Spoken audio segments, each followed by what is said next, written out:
Santiago capítulo 5, versículo 16.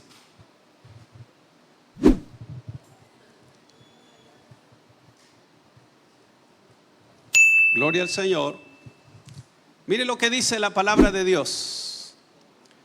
Confesaos vuestras ofensas unos a otros y orad unos por otros para que seáis sanados.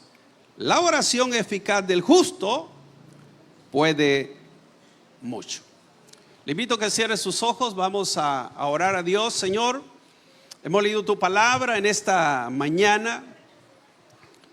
Te pido, Padre, que hables a nuestras vidas, uses a este siervo y que esta palabra en verdad llegue a lo más profundo del corazón y que nos ministre, nos enseñe lo que tú deseas que aprendamos.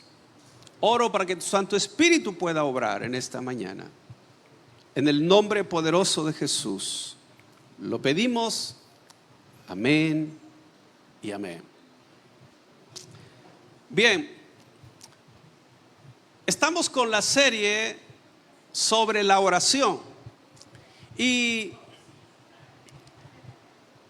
hoy vamos a tocar el tema o título, más bien dicho, cómo orar de manera eficaz.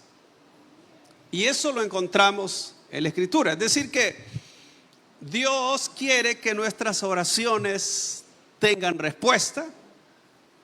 Y vamos a estar viendo, de hecho hoy solo vamos a ver un punto de los 7 que vamos a estar aprendiendo. Hoy solo vamos a ver el primero.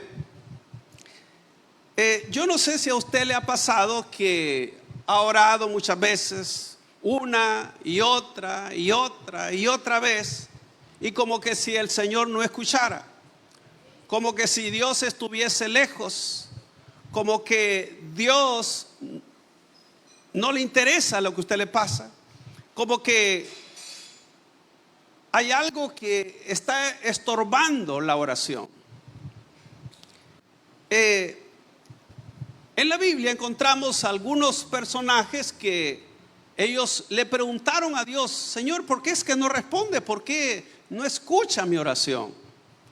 Le digo esto porque hay personas que se pueden desanimar al no ver respuesta a sus peticiones.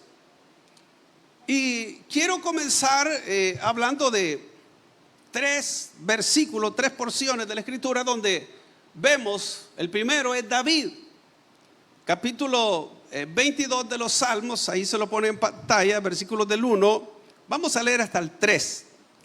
Salmo, mire lo que dice: Dios mío, ¿por qué me has desamparado? ¿Por qué estás tan lejos de mi salvación y de las palabras de mi clamor? Ahora, si usted ve, David está diciendo: Señor, me siento solo, no siento que yo tenga tu respaldo, siento como que me has hecho a un lado. Por eso dice: Dios mío, ¿por qué me has desamparado? Desamparado es como que dice, no tiene el amparo de Dios, no tiene el cuidado de Dios. Pero no solo eso, dice: ¿por qué estás tan lejos de mi salvación? Es decir, de mi socorro, de mi ayuda, de mi auxilio. Pero dice: y de las palabras de mi clamor. En otras palabras, estamos diciendo: Señor, ¿qué pasa? ¿Por qué no me escuchas? Y mire el siguiente versículo: clamo, Dios mío, clamo de día, ¿y qué pasa? No responde. Y de noche, y no hay para mí reposo. O sea que David era como usted y yo, oramos de día y clamamos de noche. Note, así era David: clamo de día y no responde, y de noche, así como son los hermanos de Tabernáculo de Restauración. Y oiga, y no hay para mí reposo. Versículo siguiente: pero tú eres santo, tú que habitas entre las alabanzas de Israel. Ahora, Entonces ahí podemos ver que David era alguien que sintió que Dios no respondía. De hecho, este salmo dice que es mesiánico, es decir, se refiere a Jesús. Pero quiero que vea otro versículo, Habacuc 1:2. ¿Hasta cuándo, oh Jehová, clamaré? ¿Y qué dice? Y no oirás. Y daré voces a ti a causa de la violencia, y no salvarás. Habacuc fue otra persona que oraba y como que Dios estaba ausente, como que no había respuesta. Claro, Habacuc estaba orando por la nación, no estaba orando por él, era por la nación. Pero dice, ¿hasta cuándo, Jehová, clamaré y no oirás? Y daré voces a ti a causa de la violencia y no salvarás. Ahora veamos este otro versículo, Isaías 58:3. Mire lo que dice. ¿Por qué dicen, ayunamos y no hiciste caso? Humillamos nuestras almas y no te diste por entendido. Y aquí que en el día de vuestro ayuno buscáis vuestro propio gusto y oprimís a todos vuestros trabajadores. Ahora, notemos, amados, que también el pueblo, hablando de Judá acá, ellos oraban, ayunaban y Dios, mire, no escuchaba. Claro, cuando usted ve el contexto, Dios le dice la razón. Y en este caso dice que ellos oprimían a los trabajadores. Quiere decir de que para que nuestras oraciones sean escuchadas, es importante lo que hacemos con los demás y cómo nos llevamos con los demás. Y esto es lo que vamos a ver a través de la palabra del Señor en esta mañana. Entonces, creo que todos en algún momento nos hemos preguntado, y bueno, ¿y por qué he orado tanto? Y tengo esta petición 10 años y no hay respuesta. Hoy vamos a ver algunas de esas razones, bueno, una más bien dicho, del por qué las oraciones tienen estorbo. Entonces, el mismo texto de Santiago 5:16 dice que la oración eficaz del justo puede mucho. La palabra eficaz viene del griego energés. De aquí sale el vocablo castellano energético o enérgico. Denota activo, poderoso, eficiente, eficaz. Según el diccionario de la Real Academia, esta palabra eficaz significa que tiene eficacia, que algo o alguien tiene la capacidad de alcanzar un objetivo y propósito y produce el efecto esperado. Entonces, hoy vamos a ver cómo, claro, el primer punto, les dije, cómo las oraciones pueden ser eficaces. Y lo primero que vamos a ver en esta mañana, que para que la oración sea eficaz, es decir, para que tenga resultado, para que Dios escuche, lo primero es que necesitamos estar a cuenta con nuestros hermanos o con nuestro prójimo, como usted le quiera llamar. Eso es lo primero, porque esto es lo que dice Santiago. Vamos a Santiago 5:16 nuevamente. Confesad vuestras ofensas unos a otros. Lo detenemos hasta ahí. Mire, quizás antes de usted conocer a Cristo, iba donde el sacerdote, se confesaba y le decía, mire, que yo pequé, yo hice esto. Pero la Biblia no se está refiriendo en este sentido. ¿Por qué? Porque dice confesad vuestras ofensas unos a otros. Entonces, ¿de qué se trata? No es que yo voy a darle confesando el pecado a medio mundo o la falta. No. Aquí dice que hay que hacerlo unos a otros. Pero ¿en qué sentido hay que confesar las ofensas unos a otros? Entonces, eso, amados, nos lleva a que todos los seres humanos fallamos. Todos. Comenzando con mi persona, siguiendo con cada uno de los que estamos aquí. ¿Quién no le ha fallado a alguien aquí? Levante la mano. Todos fallamos. En palabras, en acciones, en actitudes, etcétera. Todo. Entonces, pero el detalle es que si uno realmente está consciente que le ha fallado a alguien, lo más correcto es ir donde esa persona, hablar y arreglar las paces, hacer las paces. Porque a veces nos sentimos ofendidos y se lo contamos a medio mundo. Fíjate que yo me siento así porque es que me hicieron daño, es porque no hicieron esto, es porque... Entonces, cuando usted comienza a contar a medio mundo, está haciendo lo contrario a lo que Dios nos manda. ¿Por qué? Porque cuando yo estoy ofendido, debo ir donde mi hermano o mi hermana o quien sea y hablar con él o con ella. Mire, fíjese que yo me siento mal por esto que oí, por esto que me dijeron o por esto que me hizo. Es que iba en el bus y usted no me saludó, me ignoró. Entonces, a veces uno puede ofender a alguien o fallarle a alguien y no se da cuenta. Ya sea por algo que hizo o no hizo. ¿Ve? Porque a veces tenemos expectativas de las personas. Yo esperaba que, o yo pensaba que, y eso nos puede afectar. Entonces, pero ¿qué pasa cuando alguien anda contando lo mal que se siente porque alguien lo dañó, porque alguien lo ofendió o porque se siente ofendido? Entonces, es eso lo que dice la Biblia: confesaos vuestras ofensas. Es decir, que si hay algo que yo tengo porque la persona me falló, lo correcto es ir donde la persona y decirle: hermano, fíjese que yo me siento así porque por esto y por esto.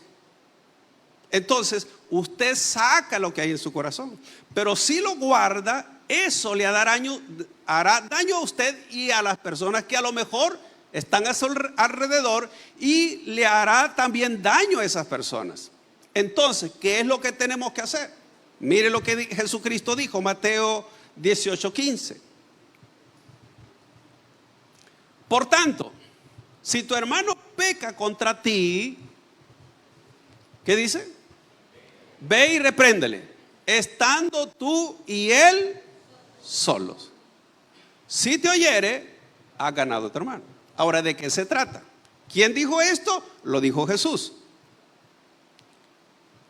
Nocte, si tu hermano peca contra ti. ¿Qué es un pecado contra un hermano? Una falta, una ofensa. Entonces, ¿qué tengo que hacer? Ir donde el hermano. Hermano, fíjate que yo me siento así por esto que usted me dijo, o por esto que hizo, o por esto que me contaron, o porque yo le vi una actitud así. Llegué el domingo a la iglesia, me ignoró, no me saludó. Entonces, ¿qué tenemos que hacer? Ir donde el hermano. Hermano, yo no me quiero sentir así. Entonces, ¿qué es lo que dice? Dice: si te oyere, has ganado a tu hermano. Es decir, que si la persona dice: no, hermano, no hay problema, ¿verdad? O perdón, hermano, la verdad que yo no me di cuenta, o yo fallé, entonces la persona tiene que reconocer la falta que cometió. Puede ser consciente o inconscientemente. Ahora, ¿qué pasa si la persona no está consciente de la falla? Siguiente versículo. Mas si no te oyere, toma aún contigo a uno o dos, para que en boca de 2 o 3 testigos conste toda palabra. Entonces, quiere decir de que si yo hablé con el hermano y se rehúsa a reconocer su falla o a pedir perdón, entonces yo debo de tomar a 2 hermanos de la iglesia e ir donde él. Mire, hermano, aquí traigo un par de testigos, y porque esto tiene que arreglarse. Por favor, ¿verdad? Mire, usted me ofendió, usted me hizo esto, así que, hermano, y por eso trae los testigos. Pero aún llevando los testigos y no quiere la persona reconocer su error, su falla, hay que pasar al tercer paso. Versículo siguiente. Si no lo oyere a ellos, dilo a la iglesia. Oiga, ¿de qué se trata eso de decirlo a la iglesia? Mire, hermano, fíjese que quiero decirle, hermanos, algo. El hermano me hizo esto, pero él no reconoce su falla. Y entonces llevé a 2 testigos, pero tampoco, y no quiere que arreglemos las cosas. Y luego la iglesia lo sabe, porque ya se trató de todas maneras para arreglar la falla, la ofensa. Y la persona, si se rehúsa a reconocer su falla, ¿qué dice? Si no oyere a la iglesia, tenle por gentil y publicano. Ahora, note bien, ¿qué está diciendo? Que si alguien no está dispuesto a perdonar o a reconocer su falla, entonces ese no es un cristiano. Tenerle por gentil o publicano era como el nivel más alto de personas pecadoras. Los publicanos eran los cobradores de impuestos que trabajaban para Roma. Y estos estafaban a la gente porque ellos cobraban más de la cuenta. Y por eso la gente los odiaba. Entonces Jesús dijo que si esta persona no reconoce su falta, su error, entonces es como uno de ellos, como de los peores pecadores que hay. Y gentil eran aquellos que no tenían, por supuesto, esperanza alguna, porque estaban descalificados o aparte del pueblo de Dios. Así que lo primero que vemos acá es que cuando alguien ha ofendido, ha fallado, tiene que reconocer su falla para estar en paz con su prójimo. Ahora bien, vayamos a Lucas 6:27. Pero a vosotros los que oís, os digo, amad a vuestros enemigos, haced bien a los que os aborrecen. Ahora, note bien, esto también lo dijo Jesús. Es probable que uno tenga enemigos sin causa. Es probable. Entonces, ¿qué tenemos que hacer con alguien que es enemigo? Según Jesús, tenemos que amarlo. Ahora bien, amad a vuestros enemigos, lo primero. Pero, ¿cómo lo tenemos que amar? Mire, que hay que hacerle bien a los que os aborrecen. En otras palabras, si a alguien, usted le cae mal a alguien, o esa persona lo detesta a usted, dice la Biblia que hay que hacerle bien. ¿Por qué? Porque es una semilla que va a producir fruto y va a ser beneficioso para usted. Ahora, esto es con los enemigos. Pero ¿y qué tal con aquel que no es enemigo, pero que sí lo ofendió? Es su hermano en Cristo. ¿Qué podemos hacer con esa persona? Ahora mire el siguiente versículo. Bendecid a los que os maldicen. ¿De qué es la palabra maldición? Uno piensa que la palabra maldecir solo es usar esa palabra, maldito. No, maldecir es hablar mal. Oiga, hablar mal. Entonces, ¿qué tiene que hacer uno con aquella persona con quien me está maldiciendo, con quien me maldice? Bíblicamente yo lo tengo que bendecir. ¿Por qué? Porque cuando usted bendice, va a recibir bendición. Cuando usted maldice, esa maldición posiblemente regrese a usted. ¿Y sabía usted que en el pueblo de Dios hay mucha gente que en vez de bendecir maldice? ¿Aló? ¿Están aquí? Hay muchos amados en las iglesias que en vez de bendecir al hermano lo que hace es maldecirlo. Y Jesús dijo: bendecid a los que os maldicen. Entonces quiere decir que muchas veces usamos contrario a lo que Dios nos ha mandado. Cuando yo hablo mal del hermano o de la hermana, lo estoy maldiciendo. ¿Y eso fue lo que Jesús dijo? No, tú tienes que bendecir, no maldecir. Jesús dice, amado, bueno, esto lo dice el apóstol Pedro, que cuando Jesús lo maldecía, él no respondía con maldición. Entonces, ¿qué tenemos que hacer? Bendecir. Pero imagínese, hay alguien que le falló, le ofendió, hizo algo, no sé, algo le afectó a usted, y luego usted lo comienza a contar con medio mundo. Mire, fíjate que el hermano hizo esto conmigo, eso aquí, y usted le cuenta a otro, luego le dice a otro, y luego, amados, los demás están emponzoñados por lo mismo que usted tiene adentro. ¿Es eso lo que Dios manda? No. Yo tengo que, óigame, en vez de maldecir a esa persona que me cae mal o que me falló, que me dañó, me hizo una ofensa, según Jesús, lo que yo debo de hacer es bendecirlo. Pero si yo hablo mal, ¿qué estoy haciendo? Lo estoy maldiciendo. ¿Se da cuenta? Entonces, hacemos lo contrario de lo que Dios nos dice con aquellas personas que a lo mejor me han fallado. Dígame, ¿a cuántas personas le ha fallado usted? ¿A cuántos le falla? ¿Cuántas personas le han fallado a usted? Entonces eso quiere decir que tenemos que tener mucho cuidado, porque el ser humano tiende a ser rencoroso, contrario a lo que Dios nos manda. Ahora, seguimos leyendo. Mire, y orad por los que os calumnian. ¿Qué es calumnia? Algo, amados, que la persona está inventando y que no es cierto. ¿Qué hacemos cuando alguien lo ha calumniado? Usted va y lo habla. Mire, usted calumnió, usted me dijo. Dice Jesús, tenés que orar por esa persona que ha hablado mal de vos.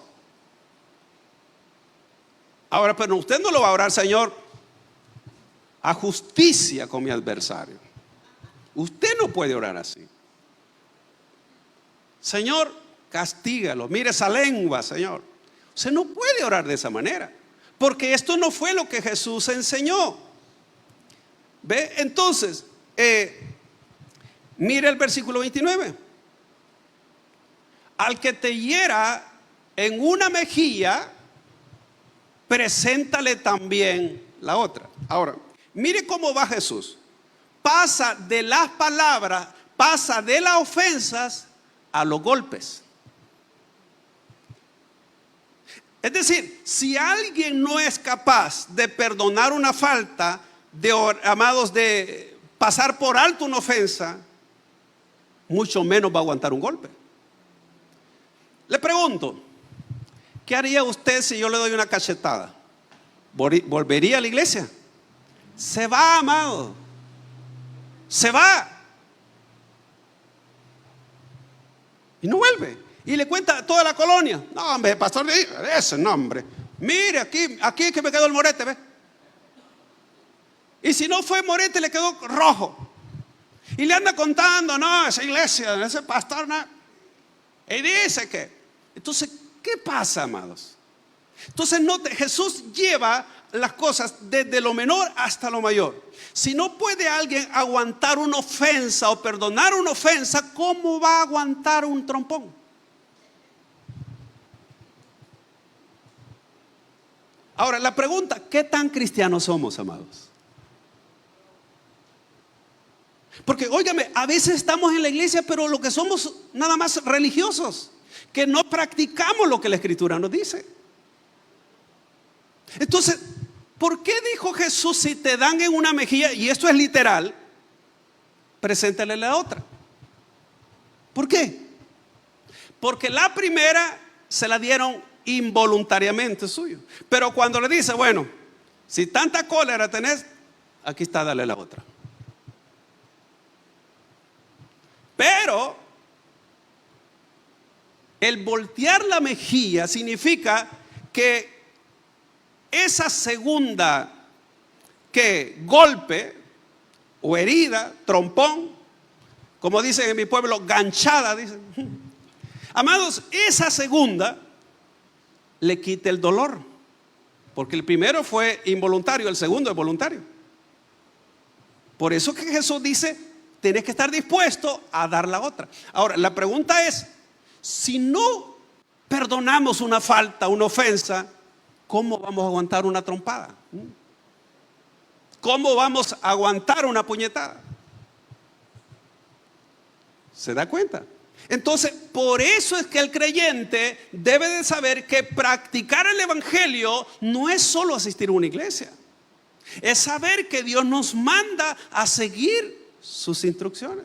Y mire lo que dice: y al que te quite la capa, ni aún la túnica le niegues. Óigame, amados, Jesús todavía va más allá. Mírale, si alguien te quita algo, dale otra cosa que tenés. Mire, fíjese que aquí tengo estos zapatos, bueno, los quiere llevar. ¿Se da cuenta? Así que, amado, vivir el evangelio de Jesús es seguir sus instrucciones. Por eso es que el texto dice: confesaos vuestras ofensas unos a otros. Es decir, si algo le duele, algo usted siente mal, en vez de contarlo a medio mundo, hable con el hermano. Hermano, fíjate que yo me siento mal por esto y esto. Hable. Y usted va a sanar su corazón, y las demás personas no serán afectadas. Porque ¿qué tiene que conocer el medio mundo de lo que usted siente, amados? Cuando en verdad la Biblia me dice que yo tengo que ir y hablar con el hermano o con la hermana. Si no me cree, vaya a Mateo 5:21. 5:21 de Mateo. Mire lo que dice: oíste que fue dicho a los antiguos: no matarás. Y oiga, y cualquiera que matare será culpable de juicio. Bueno, hasta ahí estamos bien. Pero mire el siguiente versículo. Pero, note bien lo que dice el 22. Pero yo os digo que cualquiera que se enoje contra su hermano será culpable ¿de qué? Ahora fíjese bien. Jesús dijo que en el Antiguo Testamento alguien que matara era culpable de juicio. Pero Jesús dijo: quiero decirte algo, las cosas han cambiado. Hoy, si solo te enojas contra tu hermano, mereces el juicio. Aló. Oiga lo que dice. Lo dijo Jesús. Si te enojas, mire, pero yo os digo que cualquiera que se enoje contra su hermano será culpable de juicio. Ahora, ¿sabía usted que en las iglesias, no aquí, en otras iglesias, hay gente enojada con otro? Es más, hay algunas personas que le saludan y como que todo está bien, pero detrás hablan. Si hablan detrás es porque está enojado. Y cuando usted está enojado con alguien, usted es reo de juicio. ¿Por qué? Porque eso es lo que vemos. En otras palabras, según Jesús, el enojo contra alguien es como matar a una persona. En el Antiguo Testamento el juicio era solo matar, pero en el Nuevo no es solo eso, es enojarse. Es más, el apóstol Juan, en una de las epístolas, la primera epístola, habla que el que está enojado, el que se enoja con su hermano, es homicida. El que aborrece a su hermano es homicida. Y dice que un homicida no tiene vida permanente en él. Entonces, sigamos el texto. Ahora dice: y cualquiera que diga necio a su hermano será culpable ante el concilio. Y cualquiera que te diga fatuo quedarás expuesto al infierno de fuego.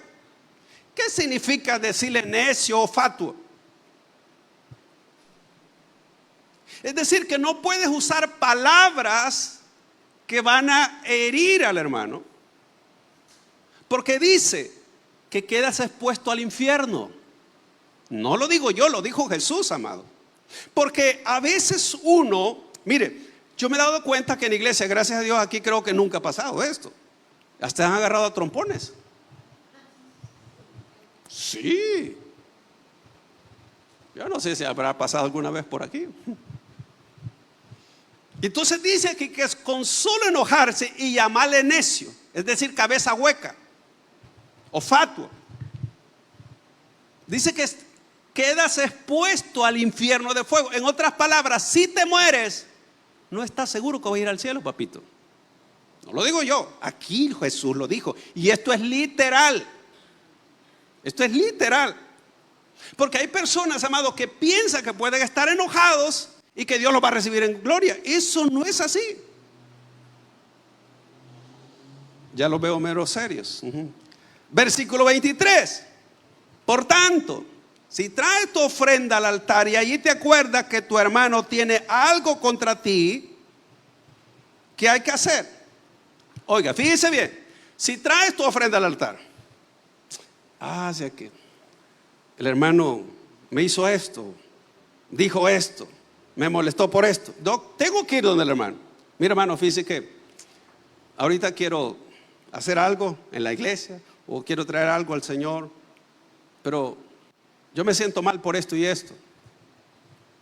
Tengo que reconciliarme con el hermano. Ahora, siga el versículo 23. Deja allí tu ofrenda delante del altar y anda. Y reconcíliate primero con tu hermano y entonces ven y presenta tu ofrenda. En otras palabras, para que Dios reciba lo que hagamos, tenemos que estar en paz con el hermano. Tenemos que estar reconciliados con el hermano. Porque si no, lo que yo hago para Dios, mi servicio que presto, Dios no me lo recibe. Dice, tenés un asunto pendiente con el hermano. Estás enojado con el hermano. Has hablado del hermano. No has hecho lo que yo digo. Y quieres alegrarme a mí. Quieres honrarme a mí. Pero has deshonrado al hermano. Has hablado del hermano. Estás enojado con él. Entonces dice que uno tiene que arreglar las cosas primero con el hermano para después venir y presentar lo que uno trae delante de Dios. Ahora bien, versículo 25. Ponte de acuerdo con tu adversario dentro de un mes. ¿Cuándo tiene que hacerlo? Pronto. ¿Cuántas veces dejamos pasar el tiempo, amados? Algunos dicen que el tiempo cura las heridas y no lo cura. Es solo el perdón. Note lo que dice, ponte de acuerdo pronto con tu adversario, entre tanto que estás con él en el camino, no sea que el adversario te entregue al juez y el juez al alguacil y seas echado en la cárcel. 26. De cierto te digo que no saldrás de allí hasta que pagues el último cuadrante.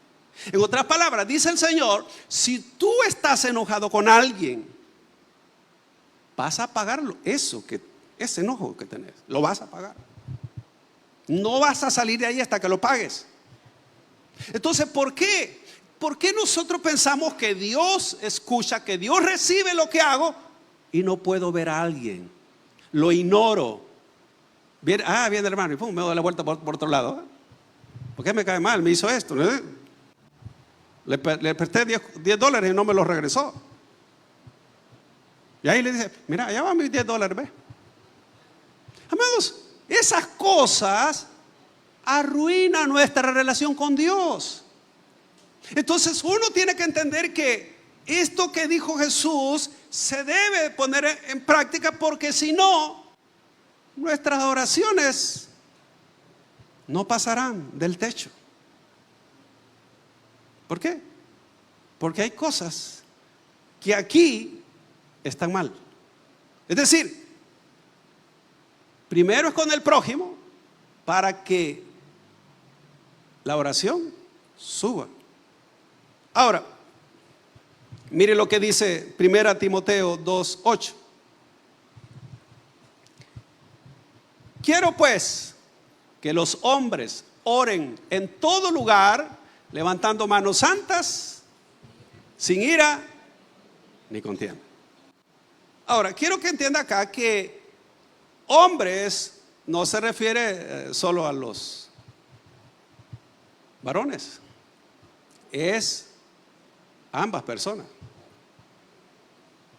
No te dice, quiero pues que los hombres oren en todo lugar, levantando manos santas, sin ira ni contienda. En otras palabras, si alguien está enojado con otra persona, Dios no le va a escuchar. ¿Por qué? Es parte de lo que la Escritura nos menciona. Y voy concluyendo, amado. Dice el texto de Santiago 1, 5:16, mire, dice el 5:16, confesaos vuestras ofensas unos a otros. Y luego dice, y orad unos por otros. Note que es bíblico que oremos unos por otros. No solo, amados, orar por mi familia, no solo orar por mis necesidades. Hay que orar por la iglesia, orar por los líderes, por los pastores. Hay que orar y decirle, Señor, ayúdalos, bendícelos. Pero también hay que orar por aquella persona que a lo mejor es su enemigo, o aquella persona que le ha ofendido, le ha hecho daño. Entonces, dice el texto, la oración eficaz, note aquí usa la palabra eficaz, del justo puede mucho. Entonces, para que la oración sea eficaz, lo primero es que estamos al día con los demás. No tenemos cuentas pendientes con el hermano, con el prójimo, con el vecino, con el jefe, con el líder, con el pastor, con quien sea. Tiene que estar las cuentas al día. ¿Para qué? Para que Dios diga, bueno, hoy está bien, así que tu oración será contestada. Entonces, amado, no te dice, la oración eficaz del justo puede mucho. Ahora, entendemos, amados, acá, que incluso el mismo texto está diciendo, orad uno por nosotros para que seáis sanados. Se me había saltado esa parte, seáis sanados. Mire, amados, si tenemos heridas en el corazón, eso significa que no estamos sanos. Una de las cosas que son afectadas es el alma. Estamos hablando de las emociones, los sentimientos. Entonces, cuando son afectados, el alma está herida. Pero cuando oramos unos por los otros y perdonamos, entonces nos sanamos. Para que dice sean sanados. Claro, pues hasta sanidad física, porque hay personas, amados, que están enfermas físicamente por falta de perdón o por amargura que tienen, o por el rencor que tienen. Entonces se enferman. Y cuando perdonamos, nos liberamos y somos sanados, tanto emocionalmente como físicamente. Ahora bien, entonces es importante, amados, que aquello que nos hace daño lo saquemos de nuestro corazón y hablemos con las personas. Decía Spurgeon que una piedra en el zapato es casi inevitable, pero va a arruinar tu día. No es una gran roca para que puedas molerla, solo es una pequeña piedra que te va a ampollar antes de caminar muchos kilómetros. Así es el gran dolor que puede llegar a causar una falta no confesada. Puede ser un pequeño pensamiento, una palabra, una mirada, etcétera, que te puede dañar. Entonces, esa pequeña cosa que te ha dañado puede arruinar tu día, tu vida. Entonces, es importante, amados, que sepamos que las oraciones para que Dios les escuche tienen que estar libre de resentimientos, libre de perdón o de falta de perdón, etc. Concluyo, amados, con una ilustración. Había una familia que criaba patos, y un día uno de los hijos golpeó y mató a un pato, que era el preferido de la mamá. Y entonces él le dice a su hermana, mira Sonia, le dice, por favor no lo vayas a contar a mi mamá. Bueno, y usted sabe que entre hermanos hay ciertas cosas ahí, ¿verdad? Y resulta que llegan a la casa y la mamá le dice a Sonia, mira, lava los trastes. Y le dice Sonia, mire, mamá, le dijo, ya me puse de acuerdo con José que hoy él va a lavar los trastes. Y le dice a José, acuérdate del pato. Entonces José le tocó lavar los platos. Al día siguiente, el papá le dice a los dos, quiero que vayan conmigo a pescar. Entonces viene la mamá y le dice, mira, le dice a Sonia, acuérdate que hoy vas a ir conmigo al supermercado, así que me vas a acompañar. Y le dice Sonia, mamá, ya me puse de acuerdo con José que él te va a acompañar al mercado y yo voy a ir con mi papá a pescar. Acordate del pato. Y entonces José estaba esclavizado por eso y se sentía mal. Total de que la hermana estaba aprovechándose de él. Así que él decidió confesarle a su mamá, mamá, quiero decirte que yo maté al pato. Y le dice la mamá, hijo, yo lo sabía. De hecho, yo lo vi todo. Pero quería saber hasta dónde te iba a esclavizar tu hermana. Entonces, ¿qué quiero decirle esto? Que hay cosas que nos esclavizan por más pequeñas hasta no confesarlo. Usted tiene que saber que la Escritura dice, esto lo dijo el apóstol Pablo, airaos, pero no pequéis. No se ponga el sol sobre vuestro enojo. Es decir, usted puede aguantar un día enojado, pero si se acuesta y al día siguiente, es que el hermano, es que el pastor, es que el líder, es que... Y sigue con eso, ¿sabe qué pasa? Dice el apóstol, ni deis lugar al diablo. Cuando usted guarda el enojo, lo que hace es abrir una puerta al enemigo para que él entre. Y a eso es lo que le llama Jesucristo en Mateo 18, los verdugos que lo atormentan.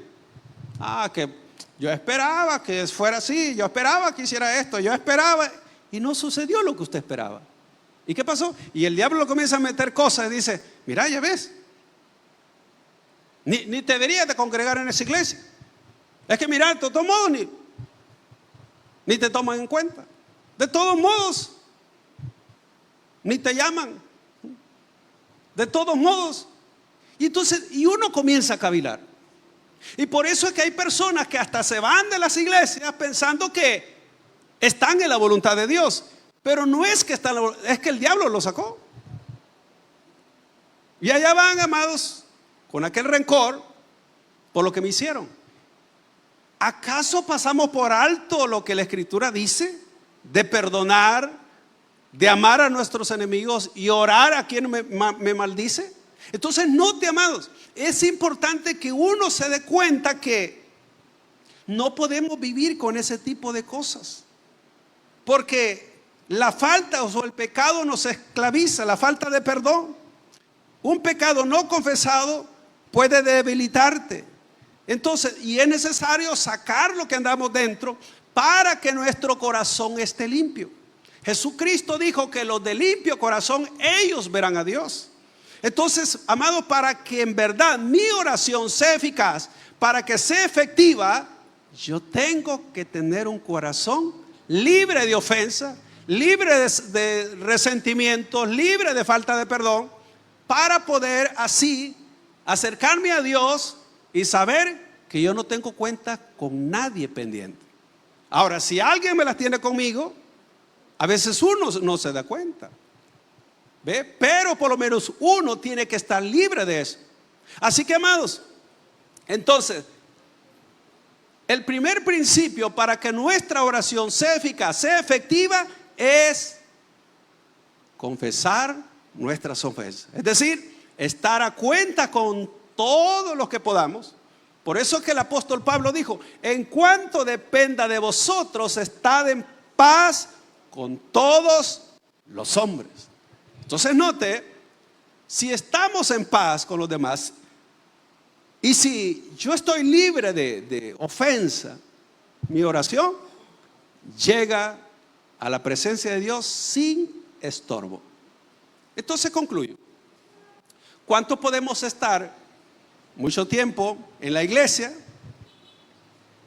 y ofendidos, con falta de perdón, con resentimientos? Y le decimos a Dios: yo no sé por qué tú no me escuchas. Pensamos que Dios tiene la culpa, cuando en verdad no reconocemos que el mal está en nosotros. Hemos llegado al final de este mensaje. Si usted no ha recibido a Jesucristo como su Señor y Salvador personal, o usted se ha alejado de los caminos de Dios y desea reconciliarse, yo le hago la invitación para que en esta oportunidad reciba a Cristo. ¿Y cómo lo va a hacer?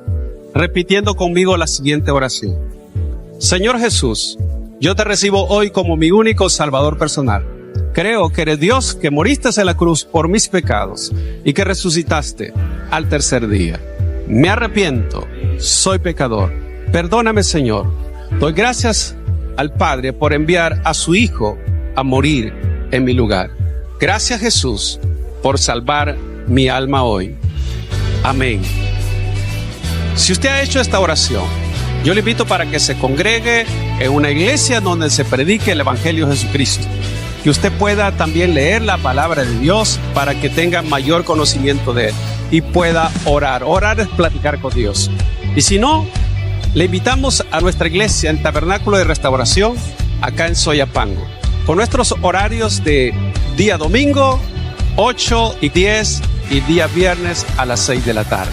Todos serán bienvenidos. Que Dios les bendiga.